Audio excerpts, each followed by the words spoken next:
এখানে 10 জন 20 জন নিয়ে হুটহাট করে মিছিল করলে আপনারাই ফোকাস করেন। আমার ছাত্র দলের ভাইয়েরা ভালো কাজ করবে কি? আপনারা কথায় কথায় টেম্পু স্ট্যান্ড, বাস স্ট্যান্ড, উড়োজাহাজ স্ট্যান্ড, এই স্ট্যান্ড সেই স্ট্যান্ড, এই মঞ্চ, অমুক মঞ্চ, তমুক মঞ্চ, ওই পোস্টার ফেস্টুন, এদের শেষ নেই। নামে বেনামে প্রোগ্রাম। এখানে আবার কিছুদিন আগে দেখা গেল ডক্টর মোহাম্মদ ইউনূস মহোদয়, তিনি সর্বজন গৃহীত, আমরা তাকে সমর্থন করি। তিনি ব্যর্থ হোক, আমরা বাংলাদেশ জাতীয়তাবাদী ছাত্র দল কখনো চাই না। একটা মহল চায় যে 5 বছর ডক্টর মোহাম্মদ ইউনূসের সরকারকে দেখতে চায়। তারা কারা?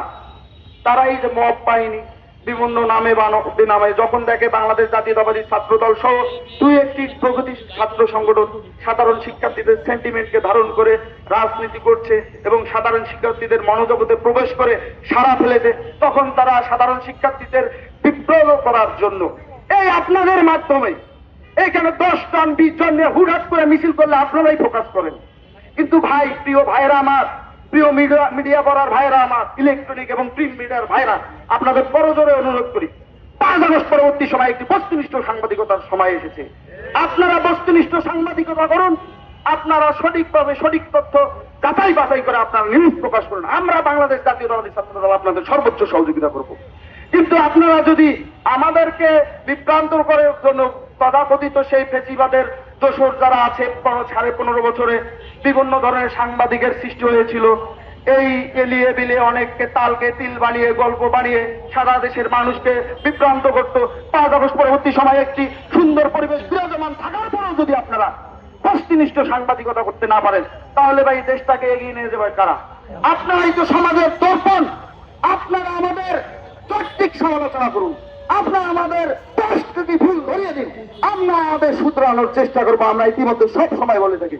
কিন্তু আপনারা যদি মনে করেন একটা নিউজ করেছে যে পারভেজকে ছাত্র দলের কর্মী দাবি করে ছাত্র দলের মিছিল, আরে ভাই এটা কোন ধরনের নিউজ? বান্ডেল থাকলে প্রতি সেনমানিতে টাকা বাঁচবে। বিকাশ সেনমানি বান্ডেল কিনে জিতুন প্রতি লেনদেনে। আপনি কি পেয়েছেন? আপনি যত নিউজ হেডলাইন করে আপনি একটি নিউজ করে দিলেন, আবার একই সাথে আপনারা ছাত্র দলের বিরুদ্ধে চাঁদাবাদীর অভিযোগ। আবার একই নিউজ যদি অন্য সংগঠন হতো তাহলে ছাত্র দলের সন্ত্রাসীদের কি চাঁদাবাজের অভিযোগ, এটা একটা হচ্ছে কি আপনাদের নিউজ হেডলাইন। আবার অমুক সংগঠনের চাঁদাবাদী সংযুক্ত কিনা অভিযোগ পাওয়া গেছে। মানে এক এক ধরনের এই নিউজ হলে আমার ছাত্র দলের ভাইয়েরা ভালো কাজ করবে কি? আপনারা কথায় কথায় টেম্পু স্ট্যান্ড, বাস স্ট্যান্ড, উড়োজাহাজ স্ট্যান্ড, এই স্ট্যান্ড সেই স্ট্যান্ড, এই স্ট্যান্ড সেই স্ট্যান্ড কি হাজার হাজার কোটি টাকা বেশি হাসিনা ওদের দোষকদের মতো মদত দিয়ে আপনারা দেখেন। গতকালকেই তো একজন নিয়োগ পেয়েছে পররাষ্ট্র মন্ত্রণালয়। তিনি কে? তিনি তো সরাসরি ফেসিবাদের দোষক। তাদের নিয়োগ কে করছে? আর একজন কিছুদিন আগে বলেছেন, কিছুদিন আগে ভালো কথা, জুলাই আগস্টের আন্দোলন সংগ্রামে সামনে থেকে নেতৃত্ব দিয়েছেন, আমরাও ছিলাম, আপনার অবদান আমরা অস্বীকার করি না।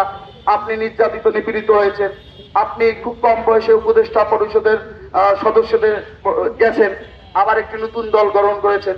উনি কথায় কথায় বলে কি বিএনপি সকল রাষ্ট্রীয় প্রতিষ্ঠান দখল করে নিয়েছে। আরে ভাই, 2 দিন আগে আপনি তো বদলি বাণিজ্য করে আপনার আনাচে কানাচে লোকজন ফুলে ফুসিয়ে তাল গাছ হয়ে গেছে। আসলে আপনি কি, আমরা আপনাকে প্রশ্ন করতে চাই, আপনি যে বদলি বাণিজ্য করেছেন, পোস্টিং বাণিজ্য করেছেন, এটা আগে ভাগে মিডিয়া ভরা একটু ফোকাস করার জন্য। 2 দিন আগে দেখলাম দুদুকে গিয়ে 2 জন হাজির। কিসের জন্য হাজির? মানে আমরা কিছু জানি না, ঠাকুর ঘরে কে রে, আমি গলা খাই না। এই যদি আপনাদের মনোভাব হয়, বাংলাদেশ জাতীয়তাবাদী ছাত্র দল যেমন সর্বোচ্চ সহিষ্ণু থেকে, পরমত সহিষ্ণু থেকে এবং অপরের মতামতকে প্রাধান্য দিয়ে নিজের মতামত যে দিক নির্দেশনা দেওয়া হয় আমাদের ছাত্রদল কেন্দ্রীয় সংসদের পক্ষ থেকে, আমরা বাস্তবায়ন করার চেষ্টা করি। আমরা আপনারা চাই বাংলাদেশে যেহেতু 5 আগস্ট পরবর্তী সময়ে সবাই মিলেমিশে একাকার হয়ে গেছে, ফেসিস্ট হাসিনা ওদের দোসররা এদেশের আনাচে কানাচে ঘোরাফেরা করলো, আমাদের ঐক্যবদ্ধ আন্দোলনের পর আমাদের একে অপরের প্রতি যে ভালোবাসার সম্পর্ক, সহিষ্ণুতার সম্পর্ক, আপনি যে আদর্শের অনুসারী হন না কেন, তা যদি অব্যাহত থাকে, আমরা মনে করি সামনের দিকে বাংলাদেশ জাতীয়তাবাদী শক্তি সহ অপরাপর যে বাংলাদেশপন্থী শক্তিগুলি আছে, তা বাংলাদেশকে গণতান্ত্রিক পন্থায় এগিয়ে নিতে সর্বোচ্চ ভূমিকা রাখবে।